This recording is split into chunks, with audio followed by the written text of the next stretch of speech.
நெடுந்தீவு பகுதியில் இயங்கி வரும் விடுதியொன்றில் புதிதாக இயங்கவுள்ள மதுபான சாலை அனுமதியினை ரத்து செய்ய கோரி பொதுமக்கள் இன்று கவனீர்ப்பு போராட்டம் ஒன்றினை முன்னெடுத்தனர்.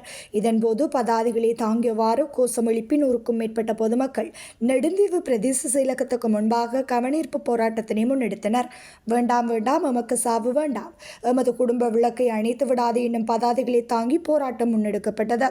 குறித்த மதுபான சாலைக்கு அருகில் 100 மீட்டர் தூரத்தில் பாடசாலை, கோவில்கள் என்பன அமைந்துள்ளதால் அப்பகுதிக்கு மதுபான சாலை அனுமதி வேண்டாம் என பொதுமக்கள் இதன்போது வலியுறுத்தினர்.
சமுதாயம் சீர்குலைந்த ஒரு சமுதாயமாக மாறும்.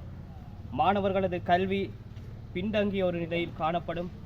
இதனால் சமூக சீர்கேடுகள் மண்ணிலே மலரும் என்பதில் எந்தவித ஐயமும் இல்லை.